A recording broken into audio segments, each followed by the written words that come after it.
جس نے روزہ دار کا روزہ افطار کروایا۔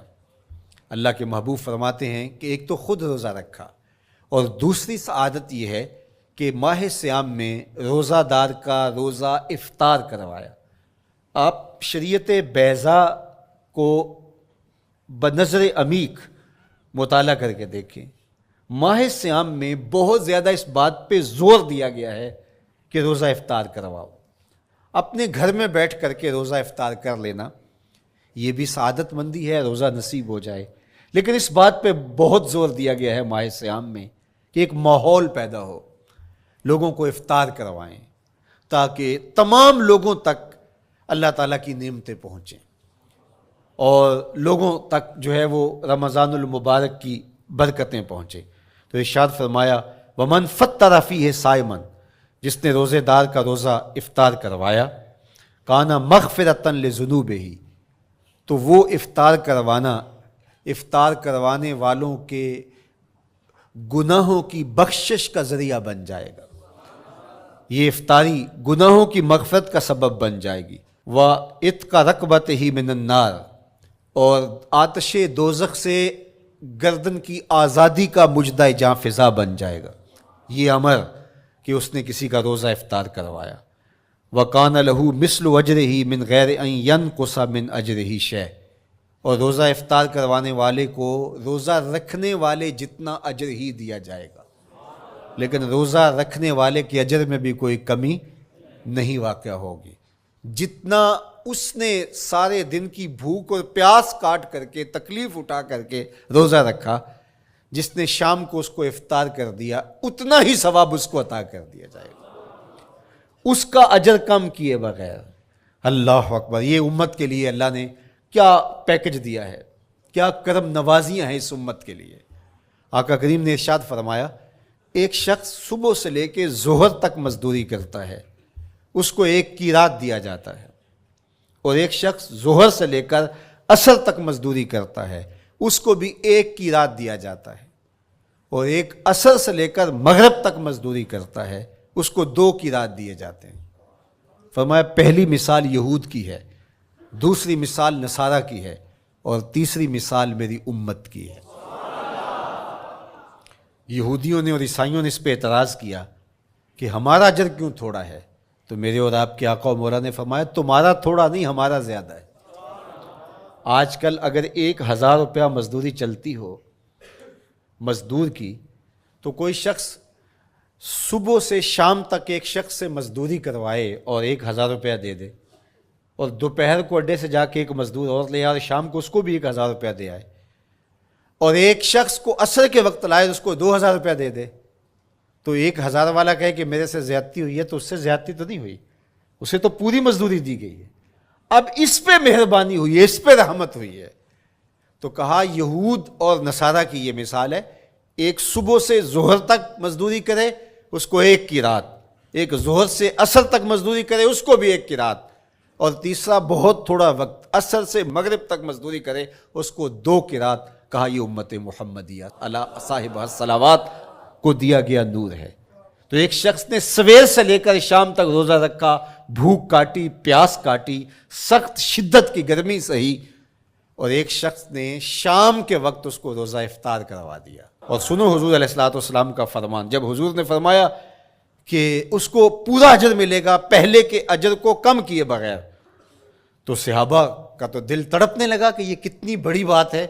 اب آپ جانتے ہیں کہ یہ زمانہ ایسی معاشی خوشحالیوں کا نہیں تھا، لوگوں کے پاس تو نان شبینہ بھی میسر نہیں ہوتا تھا، تو صحابہ نے جو سوال کیا، قالوا یا رسول اللہ صلی اللہ علیہ وسلم، انہوں نے کہا اے اللہ کے پیارے رسول صلی اللہ علیہ وسلم، لیسا کلنا یجد ما یفطر الصائم، ہم میں سے تو ہر بندہ یہ طاقت نہیں رکھتا کہ روزہ دار کو روزہ افطار کروا دے، تو یہ اتنی بڑی سعادت، تو یہ تو پھر اہل زر ہی یہ سعادت حاصل کر پاتے ہیں، ہمارے جیسے لوگ تو پھر جو مال و دولت نہیں رکھتے تو وہ تو پھر یہ سعادت نہیں حاصل کر پائیں گے۔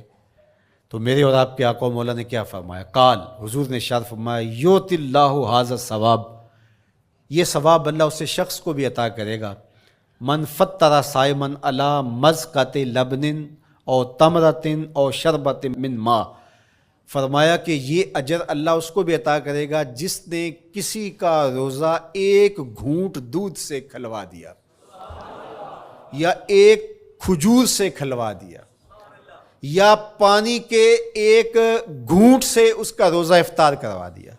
لازمی نہیں ہے کہ دسترخوان سجا ہو، انواع اقسام کے کھانے پڑے ہوں اور وہ افطاری ہی افطاری قرار پائے گی۔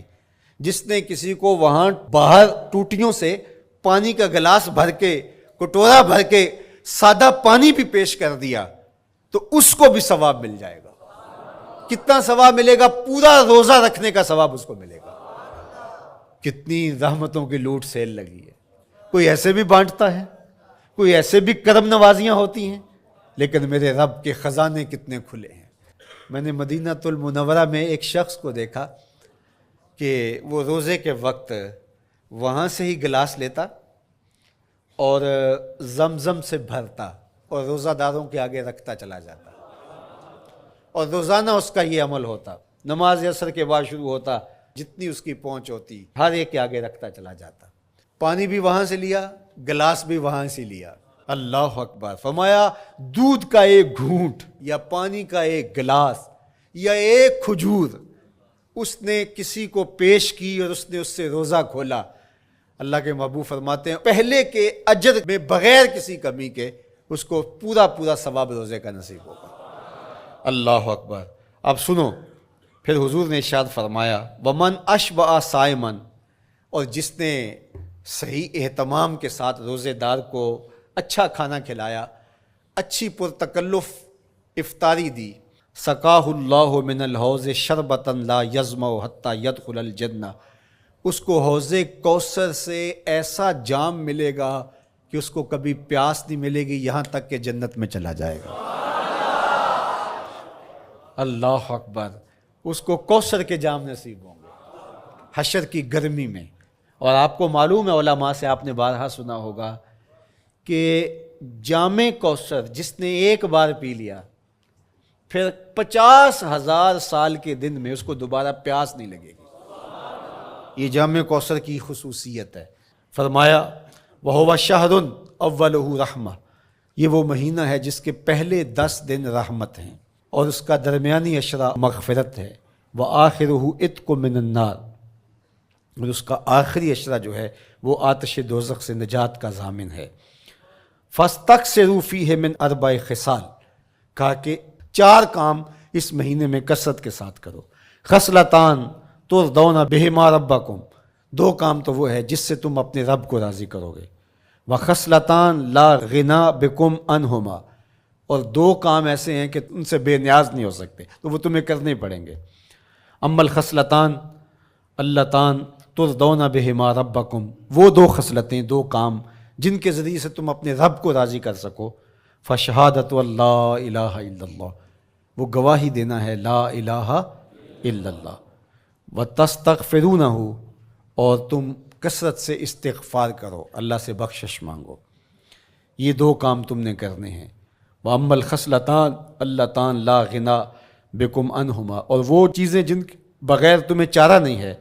فَتَسْأَلُونَ الْجَنَّةَ وَتَعُوذُونَ مِنَ النَّارِ، اللہ سے جنت طلب کرو اور دوزخ سے پناہ مانگو۔